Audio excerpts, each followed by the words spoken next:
हाय, hello, नमस्कार। कैसे हो आप सब? आप सबका स्वागत है आपके अपने चैनल हिंदी विद रीचा में। यदि आपने अभी तक मेरे चैनल को सब्सक्राइब नहीं किया है तो मेरे चैनल को सब्सक्राइब करें, साथ ही शेयर करें। मैं रीचा जैन आप सबका स्वागत करती हूँ आपके अपने चैनल में। मैंने अपना नेट जीआरएफ 2020 में क्वालिफाई किया था और अभी मैं प्रेजेंट में पीएचडी कर रही हूँ चौधरी चरण सिंह यूनिवर्सिटी मेरठ से।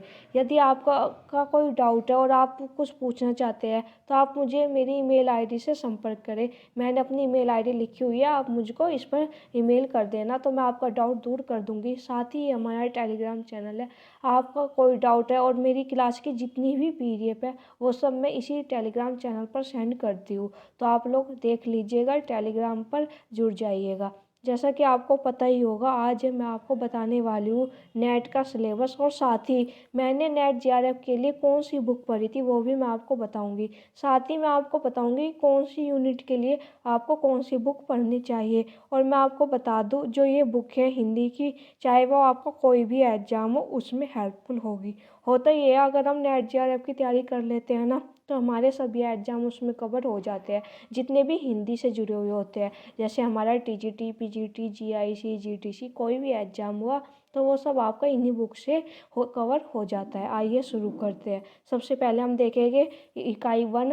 हम देखेंगे अपना सिलेबस नेट का जो लगा हुआ है। ये सिलेबस आपको एनटीए की वेबसाइट पे मिल जाएगा या फिर आपको हमारे टेलीग्राम चैनल पर भी ये सिलेबस मिल जाएगा। मैं आपको बता दूं कि जो बच्चे सीरियस होकर नेट जीआरएफ की तैयारी कर रहे हैं वो ये सिलेबस इसका प्रिंट निकलवा ले और साथ ही जहाँ पर आप पढ़ते हैं वहाँ पर इसको चिपका ले। आपके पास इसकी 2 फोटोकॉपी तो होनी ही चाहिए। एक अपने पास रखिए और दूसरी क्या है, अपने जहाँ पर आप पढ़ते हो आपकी स्टडी टेबल है वहाँ पर सामने चिपका लीजिए। होगा क्या, फिर आपको बार बार आप सिलेबस देखते रहिए। मैं आपको बता दूँ, चाहे कोई भी एग्जाम हो, ये नहीं कि एनटीए एग्जाम में, कोई भी एग्जाम हो, आपको उसका सिलेबस तो पता ही होना चाहिए। पता क्या, आपको उसकी लाइन बाय लाइन याद होना चाहिए। जब आप किताब में पढ़ते हो ना तो आपको पता होना चाहिए ये टॉपिक हमारे सिलेबस में लगा हुआ है और हमको इसको कितना टाइम देना है, कितने ध्यान से पढ़ना है। तो इसलिए आपके पास अपना सिलेबस होना चाहिए। मैं आपको यूनिट 1 की बात करते हैं। यूनिट 1 में हमको पढ़ना होता है हिंदी भाषा और उसका विकास। मैं आपको बता दूं, आज मैं आपको जो भी बुक बताऊंगी या सिलेबस कैसे पढ़ना है, क्या करना है, वो सब मैं जो मैंने किया था अपने एग्जाम के लिए वही सब आपको बताऊंगी। ये नहीं है कि मैं आपको ये बता दूंगी कि ये करना वो करना, मैं आपको यही बताऊंगी जो मैंने किया था। अब बात करते हैं हम अपनी इकाई 1 की। सबसे पहले देख लेते हैं इसका टॉपिक क्या है, हिंदी भाषा और उसका विकास। आपको ये टॉपिक पढ़ने के लिए आपको एक तो हिंदी की भाषा का जो विकास है वो पढ़ना होगा, साथ ही आपको हिंदी ग्रामर पढ़नी होगी।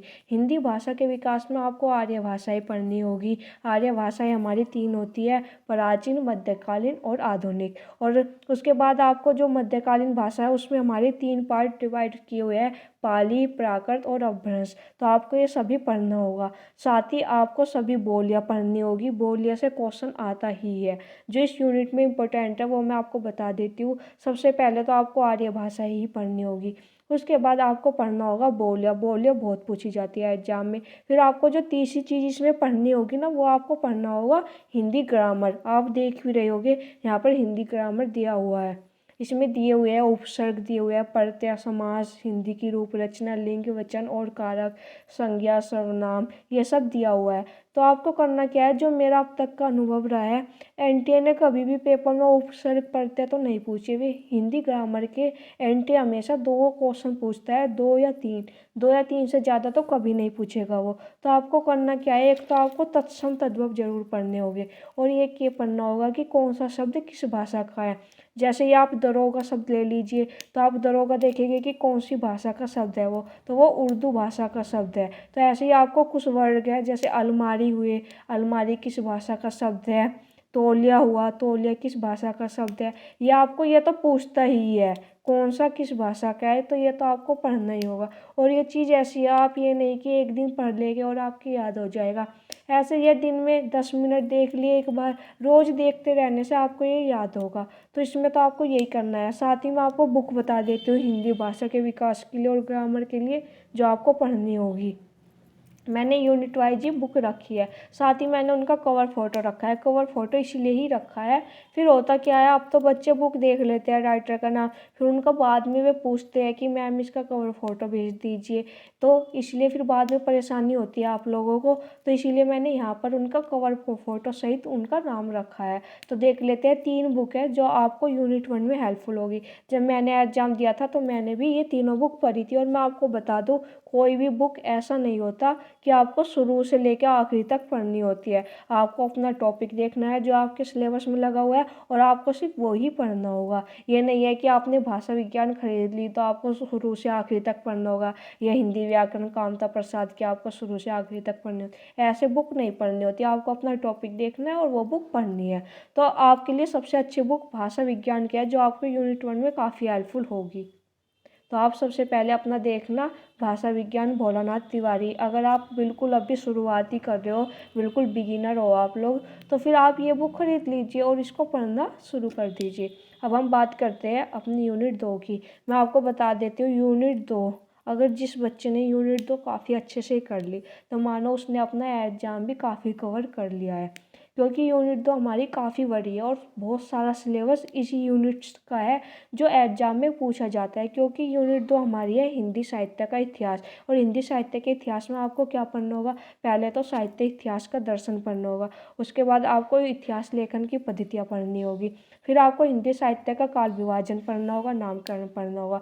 उसके बाद आपको जो काल विभाजन है वो आपको पता ही होगा, आदिकाल हो गया, आदिकाल आपको पढ़ना होगा। उसके बाद आपको आदिकाल के बाद आदिकाल में आपको रासो साहित्य, जैन साहित्य, सिद्धौरनाथ साहित्य, ये सब पढ़ना होगा। फिर हम बात करते हैं, आपको भक्ति काल पढ़ना होगा।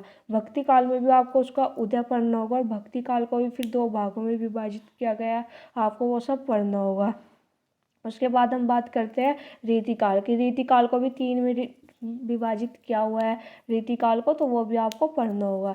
यहाँ पर दिया भी हुआ है रीतिबद्ध, रीतिसिद्ध और रीतिमुक्त कवि, तो आपको ये सब पढ़ना होगा। फिर हम आगे बढ़ते हैं, फिर आपको इसी में ही आधुनिक काल पढ़ना होगा, और आधुनिक काल का भी फिर विभाजन है, भारतेंदु युग, द्वैती युग, छायावाद युग, प्रगतिवाद युग, प्रयोगवाद युग, तो ये सब आपको पढ़ना होगा। उसके बाद नई कविता आपको पढ़नी होगी, और उसके बाद समकालीन साहित्य भी आपको पढ़ना होगा। पहले समकालीन का ज़्यादा नहीं आता था, मतलब 2000 के वर्ष के बाद का, पर आजकल समकालीन से सबसे ज़्यादा पूछे जाने लगा है, और ये डिफ़िकल्ट भी होता है, तो थोड़ा इसको ध्यान से करना। मैं आपको इसकी बुक भी बताऊंगी। उसके बाद हम देख लेते हैं हिंदी साहित्य की गद्य विधाएँ। उसमें आपको उपन्यास पढ़ने होंगे, कहानी, नाटक, निबंध, आलोचना, यह आपको सब कवर करना होगा। मैं आपको अभी यूनिट 2 के लिए बुक बता देती हूँ। यूनिट 2 के लिए ये बुक है, काफ़ी इम्पोर्टेंट है, काफ़ी क्या, बहुत ज़्यादा इम्पोर्टेंट है ये बुक। सबसे पहले हम बात करेंगे, अगर किसी बच्चे के पास एक भी बुक नहीं है तो वो सबसे पहले ये बुक खरीदेगा, हिंदी साहित्य का इतिहास, आचार्य रामचंद्र शुक्ल की बुक। अगर आपने ये बुक बहुत अच्छे से कर ली तो मानो आपने अपना 50% सिलेबस कर लिया है। क्योंकि 50% एग्जाम में जो है इसी बुक से आता है, डायरेक्टली नहीं आता तो इनडायरेक्टली आता है। आपकी समझ बनती है इस बुक को पढ़ने से, और इस बुक से कोटेशन बहुत आती है, जो कि तो इसी बुक से उठाकर पूछी जाती है। उसके बाद हम बात करेंगे, आपको जो बुक पढ़नी है वो होगी हिंदी साहित्य का इतिहास, डॉक्टर नगेंद्र की बुक है, काफ़ी इम्पोर्टेंट बुक है ये। यहाँ पर मैंने जितनी भी बुक रखी है हिंदी साहित्य के इतिहास की, वे सभी ही महत्वपूर्ण है। आपको करना क्या है, अगर मान लो कोई बच्चा बिल्कुल अभी शुरुआत ही कर रहा है, तो आपको ये दोनों बुक खरीद लेनी है, हिंदी साहित्य का इतिहास संपादन डॉक्टर नगेंद्र की, और हिंदी साहित्य का इतिहास आचार्य रामचंद्र शुक्ल की बुक। और करना क्या है, जैसे आपने रामचंद्र शुक्ल की बुक से आदिकाल पढ़ना शुरू किया, तो आपने आदिकाल अपना कंप्लीट कर लिया, फिर आपको वही आदिकाल डॉक्टर नगेंद्र की बुक से पढ़ना है, और आपको जो जो नई चीज़ मिले उसको नोट करते हुए चलना है। तो आपका क्या होगा, आपका 2 बुक से आदिकाल कंप्लीट हो जाएगा। आदिकाल से लेके और रीतिकाल तक आपको ऐसे ही करना है, आप ही को इन दोनों बुक को फॉलो करना है। अगर आप इन दोनों बुक को अच्छे से आदिकाल से लेकर रीतिकाल तक अच्छे से पढ़ लेते हैं, तो मैं आपको बता दूं, आपका आदिकाल से लेकर रीतिकाल तक बहुत अच्छे से क्लियर हो चुका होगा, और एग्जाम का भी 90%। आदिकाल मतलब ये 3 टॉपिक हमारे, आदिकाल, भक्तिकाल और रीतिकाल, ये तीनों टॉपिक हमारे 90% क्लियर हो चुके होंगे, अगर आप इन दोनों बुक से अच्छी तरह कर लेते हैं। आपको फिर किसी तीसरी बुक की ज़रूरत नहीं है इन 3 टॉपिक के लिए। मैं आपको बता दूं, आदिकाल, भक्तिकाल, रीतिकाल, इन 3 टॉपिक की अभी बात हो रही है। तो आपको ये 3 टॉपिक अगर आपने इन दोनों बुक से कर लिए तो आपके लिए और कुछ पढ़ने के लिए ज़रूरी नहीं होगा इन टॉपिक के लिए। आगे जब हम आधुनिक काल पे आते हैं तो फिर हमको पढ़नी होगी ये दोनों बुक, तो हमें पढ़नी ही होगी, हिंदी साहित्य का इतिहास रामचंद्र शुक्ल और डॉक्टर नगेंद्र द्वारा संपादित, ये दोनों बुक तो पढ़नी होगी। साथ ही हमें पढ़ना होगा बच्चन सिंह का दूसरा इतिहास और आधुनिक इतिहास, ये भी हमको पढ़ना होगा। आधुनिक हिंदी का इतिहास डॉक्टर बच्चन सिंह की बुक, ये हमको पढ़नी होगी। और साथ ही हमको पढ़ना होगा जो हिंदी साहित्य का दूसरा इतिहास है बच्चन सिंह का, वो भी हमको पढ़ना होगा।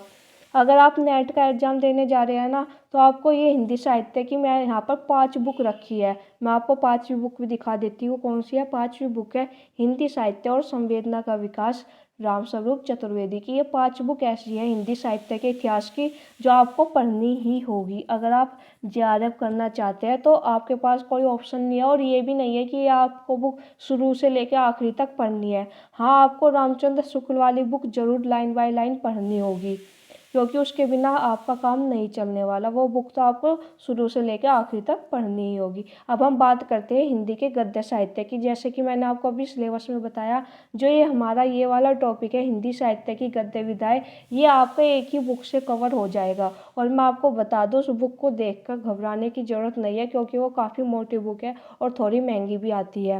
मैं आपको बता देती हूँ, ये हमारी बुक है डॉक्टर रामचंद्र तिवारी की ये बुक है। तो आपको इसे लेकर घबराने की ज़रूरत नहीं है कि ये मोटी और आपको पूरी पढ़नी है। नहीं, आपको ये पूरी कंप्लीट नहीं पढ़नी है। आपको पढ़ना है, टॉपिक देखना है, जैसे उसमें लिखा हुआ है हिंदी उपन्यास, आपको इस बुक में हिंदी उपन्यास पर जाना है और अच्छे से पढ़ना होगा आपको।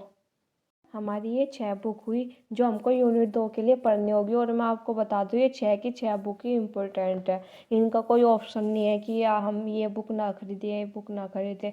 देखिए, अगर आप ये बुक खरीदते हैं तो आपके फ्यूचर में भी काम आएगी। ऐसा तो नहीं है कि आप नेट जेआरएफ करने के बाद घर पर ही रहने वाले हैं। आप अगर कोई जेआरएफ कर रहा है तो उसको पीएचडी करनी ही होगी, तो उसको तो बुक पढ़ने की आदत अभी से ही डाल लेनी चाहिए, फिर आगे भी उसको काफ़ी बुक पढ़नी पड़ती है। तो ये 6 बुक आपके लिए काफ़ी इंपॉर्टेंट है, जो आपका यूनिट 2 बड़े अच्छे से कवर कर लेगी। मैं आपको बता दूं, अगर आप ये 6 बुक कर लेते हैं अच्छे से, तो आपको कोई भी यूनिट 2 के लिए मतलब ये नहीं है कि कोई अलग से बुक पढ़नी होगी, कुछ करना होगा, नहीं। पर आपको क्या करना है, जब भी आप पढ़ते हो ना, तो नोट्स ज़रूर बनाना। अपना नोट्स बनाने की आप आदत डाल लीजिए। अब ये यूनिट 3 की, हमारी यूनिट 3 है साहित्य शास्त्र, और ये थोड़ी हार्ड भी लगती है बच्चों को, क्योंकि हम कम पढ़ते हैं ये चीज़ें, तो इसलिए हमको हार्ड लगती है। जब मैंने शुरुआत में पढ़ी थी तो मेरे लिए भी मुश्किलें हुई थी, फिर जब धीरे धीरे आप पढ़ना शुरू कर देते हैं तो चीज़ें आसान होना शुरू हो जाती है। तो हम देख लेते हैं, इसमें आपको भारतीय और पाश्चात्य दोनों ही पढ़ने होंगे। सबसे पहले हम भारतीय काव्य शास्त्र की बात करते हैं, तो जो आपके शुरू के 4 पॉइंट है, ये आपके भारतीय काव्य शास्त्र के अंतर्गत आते हैं। उसमें आपको पढ़ना होगा काव्य के लक्षण, काव्य हेतु, काव्य प्रयोजन। फिर आपको संप्रदाय और सिद्धांत पढ़ने होंगे, रस, अलंकार, रीति, ध्वनि, वक्रोक्ति, औचित्य। उसके बाद आपको रस निष्पत्ति पढ़नी होगी, साधारणीकरण पढ़ना होगा, और फिर आपको पढ़ना होगा शब्द शक्ति, काव्य गुण, काव्य दोष। तो आपके जो ये टॉपिक है भारतीय काव्य शास्त्र के, ये आपको बुक में मिल जाएंगे। मैं आपको आगे बुक बताऊंगी। पहले हम देख लेते हैं पाश्चात्य काव्य शास्त्र में हमको क्या पढ़ना होगा। उसमें आपको ये राइटर पढ़ने होंगे। प्लेटो का आपको काव्य सिद्धांत पढ़ना होगा, अरस्तु का आपको सिद्धांत पढ़ना होगा, अनुकरण, त्रासदी और विरेचन सिद्धांत। ऐसे ही आपको वर्ड्सवर्थ का पढ़ना होगा, काव्य भाषा सिद्धांत। फिर आपको कोलरिज का कल्पना और फैंटेसी पढ़ना होगा, इलियट का आपको सिद्धांत पढ़ना होगा। फिर आपको रिचर्ड्स का भी मूल्य, संप्रेषण, ये सब सिद्धांत आपको पढ़ने होंगे। तो मैं आपको बता दूं, सबसे पहले तो जब हम कोई यूनिट पढ़ते हैं ना, तो उसका सिलेबस इसीलिए होता है। अब पता है एग्जाम में कितनी बार तो इनका क्रम ही पूछा जा चुका है। किनका, मैं आपको मार्क कर देती हूँ, रस, अलंकार, रीति, ध्वनि, वक्रोक्ति, औचित्य। तो आप क्या, या तो आप जहाँ पे प्रिंट निकलवाते हो ना सिलेबस का, वहीं पे इन्हें क्रम से लिख लीजिए एक बार। फिर होता क्या है, जितनी बार आप सिलेबस देखोगे उतनी बार आपकी इनके क्रम पर भी ध्यान चला जाएगा। और ऐसे ही आपको क्या करना है, जैसे ये राइटर दिए हुए हैं जितने भी, प्लेटो, अरस्तु, इन्हें भी क्रम वाइज लगा लेना है। सबसे पहले तो आपको अपना सिलेबस ही सोल्व करना होता है। अगर आपने अपना सिलेबस अच्छे से सोल्व कर लिया तो आपने 25% तो वहीं पर ही जीत हासिल कर ली।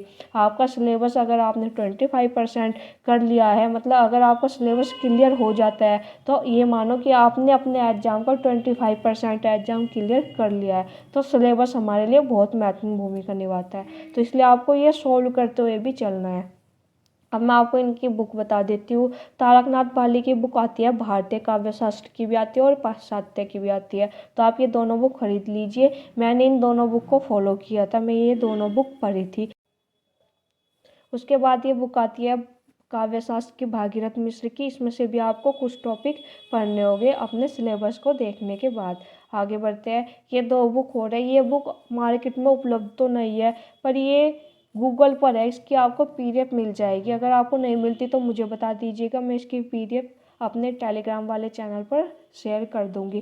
काफ़ी अच्छी बुक है ये, और इस बुक से एग्जाम में क्वेश्चन आए भी है। और इसका कवर फोटो भी मुझे नहीं मिल पाया, तो मैंने गूगल पर सर्च किया था, तो वहाँ पर एक वेबसाइट है ई पुस्तकालय नाम की, तो वहाँ से मुझे इसकी पीडीएफ भी मिली और इस बुक का नाम वगैरह सब मिल गया था। तो इसलिए मैंने ये यहाँ पर रख दिया है, ताकि आप लोग देख ले, या तो आप गूगल से ही डाउनलोड कर ले। और किसी को मिल जाती है बुक तो अच्छी बात है, वैसे आजकल ये उपलब्ध नहीं है, शायद इसका प्रिंट नहीं हो पा रहा है। और एक बुक ये भी अच्छी बुक है, पाश्चात्य काव्य शास्त्र के लिए बुक है ये बुक है, ये भी भागीरथ मिश्र की बुक है, तो आप इसको भी देख लीजिएगा। अगर आप बिल्कुल शुरुआत और बिगिनर है, मतलब बिल्कुल शुरुआत ही कर रहे हैं आप, तो आप सबसे पहले ये दो बुक खरीदिए और इनको पढ़ना शुरू कीजिए। फिर ज़रूरी नहीं है कि आपको सारी बुक एक साथ ही खरीदनी है, पहले आप इन दोनों बुक को पढ़ ले, फिर आपको लगे कि मेरे ये टॉपिक अच्छे से क्लियर नहीं हो पाए, तो आप फिर दूसरी बुक खरीद ले और उस बुक से अपने टॉपिक क्लियर कर ले। आगे बढ़ते हैं। अब हम बात करेंगे अपनी इकाई 4 की। इकाई 4 के लिए कोई ऐसी बुक तो है नहीं कि एक बुक और आपको उसमें पूरा मिल जाएगा, यह तो संभव नहीं है। इकाई 4 के लिए आपको इसके लिए करना होगा, एक तो आपको गूगल बाबा की मदद लेनी होगी। इकाई 4 में गूगल बाबा बहुत हेल्पफुल होते हैं। और एक आपको करना क्या है, जैसे भारतीय नवजागरण पढ़ना है आपको, तो भारतीय नवजागरण आपको जो मैंने पीछे पहले बुक बताई थी, हिंदी साहित्य का इतिहास डॉक्टर बच्चन सिंह की, उसमें आपको ये सब मिल जाएगा। थोड़ा आपको जो नगेंद्र वाली बुक है वो हेल्प करेगी, तो आपको ये ऐसा नहीं है कि एक ही जगह मिल जाएगा। जो मैंने साहित्य इतिहास वाली बुक बताई थी, आपके कुछ टॉपिक तो उन्हीं बुक में से क्लियर हो जाएंगे, और कुछ के लिए आपको करना होगा गूगल बाबा की मदद लेनी होगी, गूगल पर टॉपिक सर्च करना होगा, उसके नोट्स बनाने होंगे। कुछ आर्टिकल भी मिले हैं, जैसे गांधीवादी दर्शन हो गया, अम्बेडकर दर्शन हुआ, इसके गूगल पर आर्टिकल भी है, तो आप वहाँ से पढ़ लेना, या इग्नू के नोट्स आपको मिल जाए तो आप वहाँ से ये पढ़ लेना। तो ये आपको कोई एक बुक नहीं है इनकी कि आपको मैं बता दूँ और उन बुक से हो जाए। मैंने भी ऐसे ही किया था, जो साहित्य इतिहास वाली बुक मैंने आपको पीछे बताई, उन बुक में से जो जो टॉपिक मुझे मिले वे पढ़े थे मैंने, और थोड़ी हेल्प मैंने गूगल की ली थी। तो ऐसे मैंने अपनी यूनिट कंप्लीट की थी। अब हम बात करते हैं यूनिट 5 की। अब यहाँ से शुरू होती है हमारी विधाएं। अब हमको पढ़ने हैं इनके मूल पाठ। जैसे मैं आपको बता देती हूँ, पृथ्वीराज रासो का हमारे सिलेबस में रेवा तट लगा हुआ है, अमीर खुसरो की हमारी पहेलियाँ और मुकरियाँ लगी हुई है, विद्यापति की पदावली, कबीर लगे हुए हैं। उसके बाद जायसी ग्रंथावली का मैं नागमती वियोगखंड पढ़ना है, सूरदास का भ्रमर गीत सार पढ़ना है, पद संख्या 21 से लेकर 70 तक। मतलब इन्होंने बताया हुआ है, कोई अगर हमें कंप्लीट पढ़ना है तो पूरा बताया हुआ है, वहाँ पे लिखा नहीं है। और जैसे हमें यहाँ पर हुआ कबीर पढ़ना है, तो इन्होंने बताई हुई है संख्या कि आपको ये संख्या से लेके ये पद पढ़ने हैं, ये नहीं है कि आपको पूरी बुक ही पढ़नी है। तो ये अच्छी चीज़ है, आपको पता है कि हाँ हमें ये पढ़ना है और इसमें से एग्जाम में आएगा। काफ़ी इसका वाइड सिलेबस तो है ही, पर क्या करें, हमको पढ़ना तो पड़ता ही है। तो मैंने इनकी बुक बताई है, जो या तो आप ये कर लेना कि आप गूगल से पढ़ लेना। दो वेबसाइट है, एक hindisumay.com है, मैंने आगे लिखी हुई है वेबसाइट के नाम। या तो आप ऐसा करना कि गूगल से पढ़ लेना, फिर गूगल से पढ़ना संभव नहीं हो पाता, तो मैंने इनकी बुक भी बताई है आगे कि आप ये बुक खरीद ले, कुछ आप बुक खरीद ले, कुछ आप गूगल से पढ़ ले, तो आपको दोनों से मिलजुल कर पढ़ना होगा। जैसे हमें तुलसीदास का रामचरितमानस है, तो ये आप खरीद लेंगे तो ज़्यादा अच्छा होगा। बिहारी सतसई है, ये भी अगर आप खरीद ले तो अच्छा है। घनानंद के 30 ही पद लगे हुए हैं, तो आप ये गूगल से पढ़ लेना। मीरा के प्रारंभ के 20 पद है, ये भी आप गूगल से पढ़ लेना। अब हरिऔध का प्रिय प्रवास कंप्लीट लगा हुआ है, तो आपको ये तो खरीद लेना चाहिए, क्योंकि भाई कंप्लीट लगा हुआ है और आपको फ्यूचर में भी काम आएगा। ऐसा तो है नहीं कि आपने अभी पढ़ लिया तो आपके लिए फिर बाद में ये बुक बेकार हो जाएगी।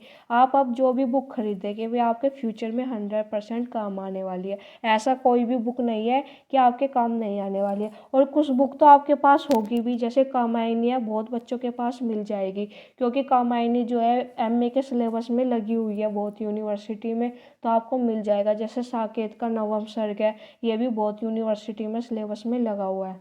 आगे देखिए हम, इसमें आगे है निरालय, सुमित्रानंदन पंत, महादेवी वर्मा, रामधारी सिंह दिनकर, नागार्जुन, अज्ञे, भवानी प्रसाद, मुक्तिबोध, धूमिल। तो अब जैसे ये हमारे जितने भी आधुनिक काल के कवि हैं ज़्यादातर, तो इनकी कविताएं छोटी छोटी है। जैसे आप अज्ञे को ले लीजिए, अगर हम इनकी ऐसा आद्य वीणा छोड़ देते हैं तो इनकी जो बाकी की कविताएं हैं वे काफ़ी छोटी छोटी है। तो आपको करना कुछ नहीं है, वो गूगल पर जाना है, कविता का नाम डालना है और उस कविता को पढ़ लेना है। तो और मैं आपको बता दूं, ऐसी कोई एक बुक नहीं है कि आपको ये सारी कविताएं एक जगह मिल जाएगी।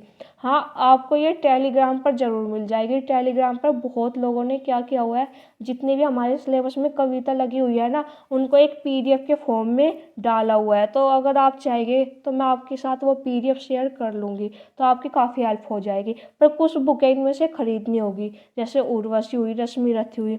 रश्मि रथी है, आपको इसकी भूमिका पढ़नी होगी। मैं आपको बता दूं, अगर आप ये सारा सिलेबस कंप्लीट नहीं करते हैं, यूनिट 5 हमारी काफ़ी बड़ी है भाई, लोग नहीं कर पाते कंप्लीट। मैंने भी ऐसा नहीं है कि मैंने एक एक चीज़ पढ़ी थी, पर मैंने ये किया था, जितनी भी ये बुक है, जैसे प्रिय प्रवास हो गई, भारत भारती, साकेत हो गई, कामायनी हो गई, अगर आप ये पूरी भी नहीं पढ़ पा रहे हो तो इनकी भूमिका ज़रूर पढ़ लेना। और भूमिका के लिए आपको बुक खरीदने की भी ज़रूरत नहीं होती। आपको करना क्या होता है, गूगल पर जाना है, इन सभी बुक की पीडीएफ ज़्यादातर मिल जाएगी। अगर किसी की नहीं मिलती है तो ख़रीद लीजिए या अपने दोस्तों से शेयर कर लीजिए, किसी के पास कोई बुक होगी तो आप भूमिका तो ज़रूर से पढ़ लेना।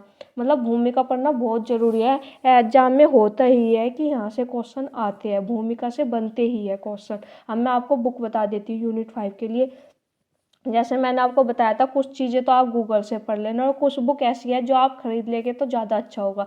जैसे इनमें बुक हुई हमारी, सबसे पहले हम बात करते हैं कबीर ग्रंथावली की। इम्पोर्टेंट बुक है पद्मावत। जैसा कि मैंने आपको बताया, पद्मावत जो जायसी ग्रंथावली है, इसमें नागमती वियोग लगा हुआ है। तो ये नहीं है कि हमको ये पूरी बुक पढ़नी है, हमको सिर्फ क्या पढ़ना है, हमको जो नागमती वाला वियोग खंड है सिर्फ वो पढ़ना है।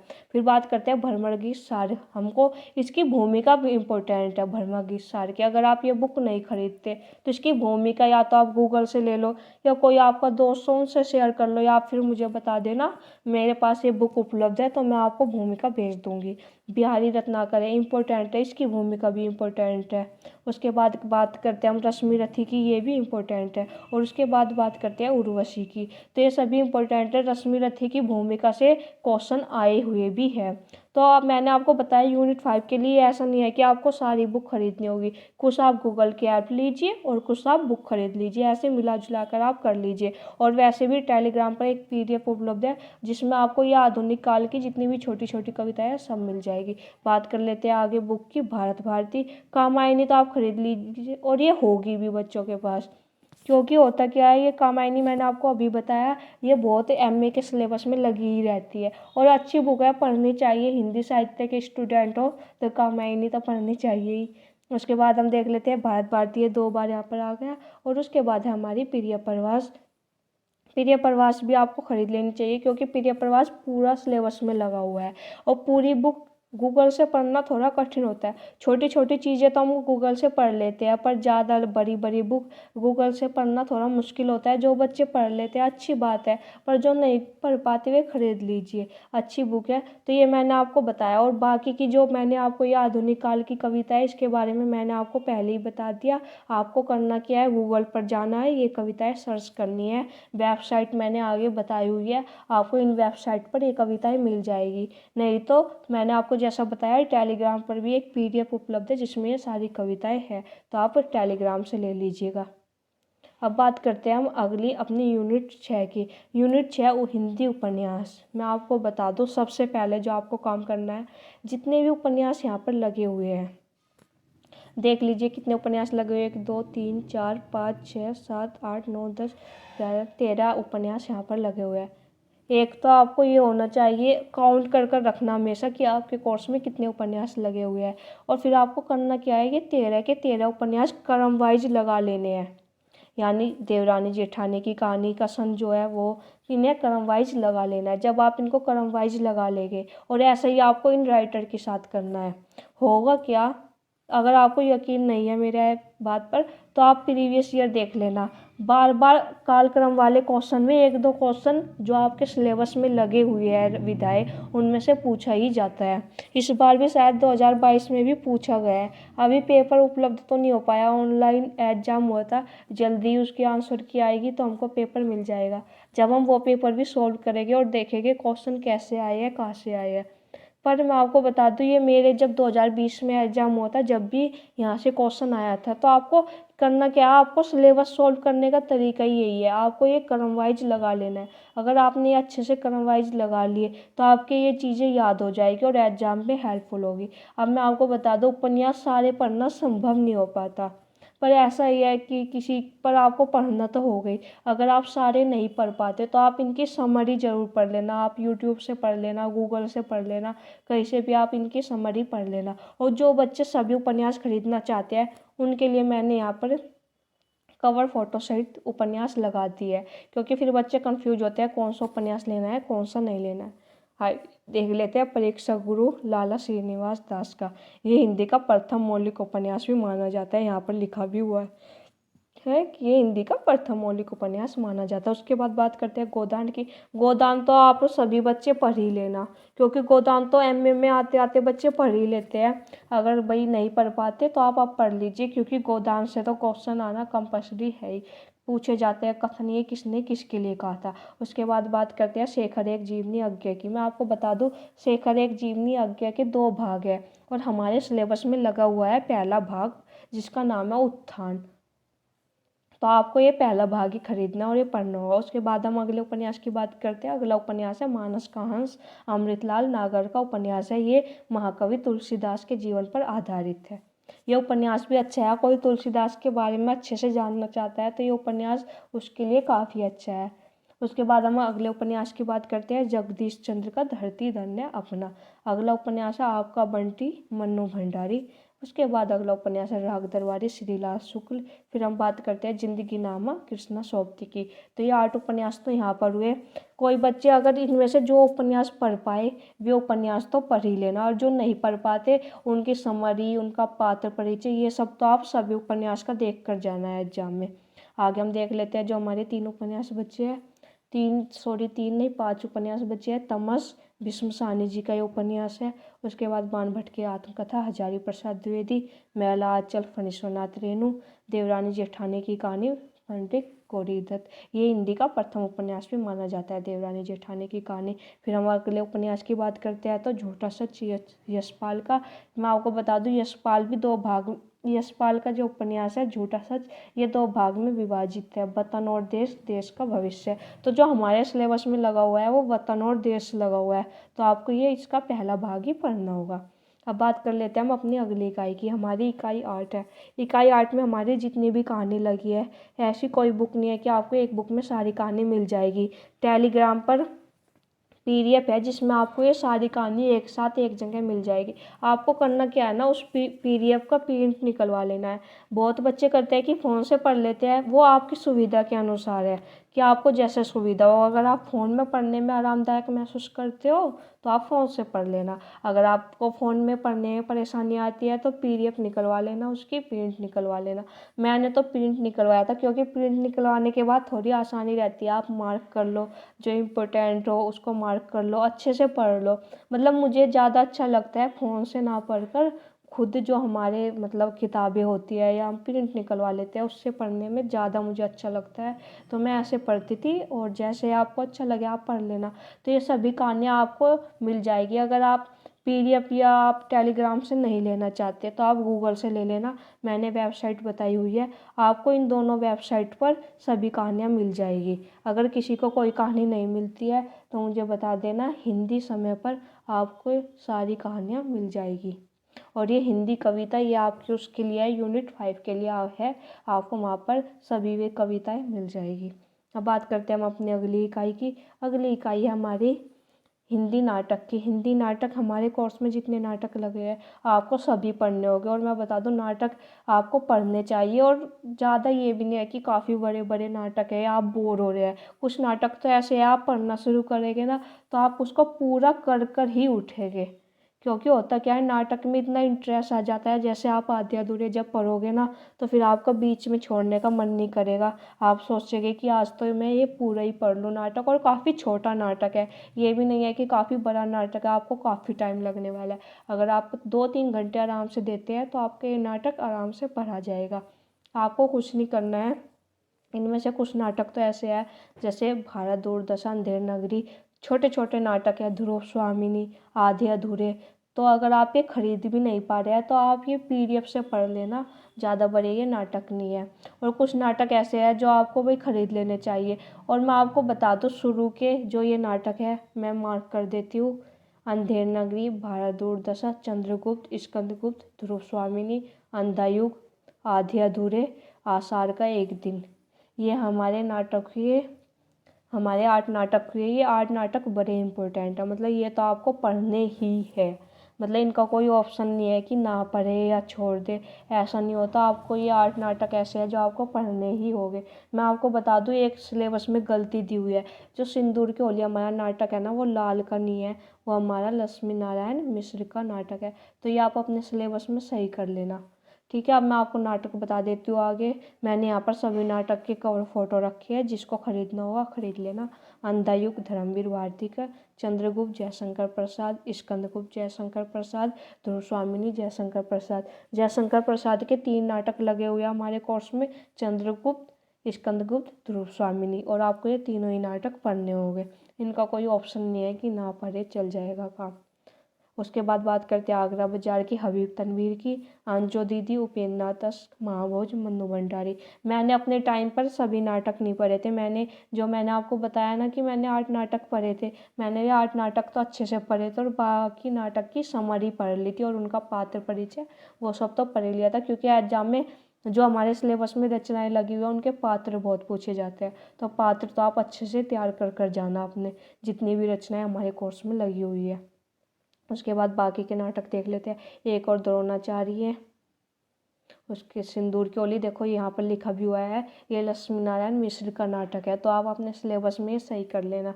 उसके बाद बकरी, सर्वेश्वर दयाल सक्सेना का नाटक है। आधे अधूरे, मोहन राकेश का नाटक है, बड़ा अच्छा नाटक है, पढ़ना आप लोग भी। भारत दूरदशा, भारतेंदु हरिश्चंद्र का नाटक है। और अंधेर नगरी भी भारतेंदु हरिश्चंद्र के नाटक है। ये दोनों नाटक इम्पोर्टेंट भी है। ये तो ऐसा है कि आप कोई भी पेपर दे रहे हो तो इसमें से कोटेशन पूछ ली जाती है, ज़रूरी नहीं है कि आपके सिलेबस में लगा हुआ तो ही पूछा जाएगा। तो ये अपने आप में इम्पोर्टेंट है। अगले नाटक की बात कर लेते हैं हम। अगला नाटक है आषाढ़ का एक दिन। तो ये हमारे नाटक है, इनके कवर फोटो मैंने रखे हैं, जिस बच्चे को खरीदने हो खरीद लेना। आगे बात करते हैं हम इकाई 9 की। इकाई 9 के लिए भी सबसे अच्छा यही है कि हमको करना क्या है। अब हम बात करेंगे इकाई 9 की। इकाई 9 के लिए भी हमको करना क्या है, जो हमने हिंदी कहानी के लिए किया था वही हमको हिंदी निबंध के लिए करना है। क्योंकि हिंदी निबंध भी ऐसा नहीं है कि आपको एक बुक में मिल जाएगा। हो सकता है आपके पास कोई बुक हो, उसमें एक निबंध हो या 2 निबंध हो जो आपके सिलेबस में, पर सभी निबंध एक जगह मिल पाना मुश्किल होता है। तो आपको यही करना है, या तो आप गूगल से पढ़ लेना या टेलीग्राम पर पीडीएफ पढ़िए। जितने भी सारे सिलेबस में निबंध लगे हुए हैं वो आपको एक जगह मिल जाएंगे और आप उसका प्रिंट निकलवा देना। मैं अभी इन दोनों की पीडीएफ आपके साथ शेयर कर लूँगी, हिंदी कहानी और हिंदी निबंध की। तो जो बच्चा पीडीएफ से पढ़ना चाहे वो पीडीएफ से पढ़ लेना, नहीं तो आप प्रिंट निकलवा लेना। तो आपके सभी निबंध ऐसे ही पढ़ने होंगे। और इसमें मैं आपको बता दूँ, एक निबंध वेरी वेरी इंपॉर्टेंट है। कविता क्या है, रामचंद्र शुक्ल का ये निबंध है और काफ़ी इंपॉर्टेंट निबंध है। तो ये तो आपको बिल्कुल छोड़ना ही नहीं है। अब बात कर लेते हैं हम अगली की, इकाई 10 की। और इकाई 9 के लिए मैंने यहाँ पर वेबसाइट लिख दी है, आप लोग देख लीजिएगा। hindisummer.com पर आपको सभी निबंध मिल जाएंगे। कोई निबंध आपको नहीं मिलता तो आप मुझे मैसेज कर देना, मैं आपको भेज दूँगी। अब बात कर लेते हैं हम इकाई 10 की। इकाई 10 हमारी है आत्मकथा, जीवनी तथा अन्य गद्य विधाएं। अब तक क्या होता था ना, लोग इस पर ध्यान नहीं देते थे, पर जो भी 2022 में पेपर आया है उसमें से इन विधाओं में से डीपली क्वेश्चन आए हैं। जैसे मुर्धैया में से काफ़ी डीपली क्वेश्चन आया था, आवारा मसीहा में से भी क्वेश्चन आया हुआ था, क्या भूलूं क्या याद करूं में से भी क्वेश्चन आया था। और संस्कृति के 4 अध्याय, ये 4 में से तो आया ही हुआ था जो मुझे पता चल पाया, क्योंकि जो जिन स्टूडेंट ने दिया था कुछ मेरे फ्रेंड थे, तो उन्होंने मुझे बताया, उन्होंने अपने क्वेश्चन मेरे साथ शेयर किए कि मूर्धन्य से क्वेश्चन आए थे, संस्कृति के 4 अध्याय से क्वेश्चन आए थे।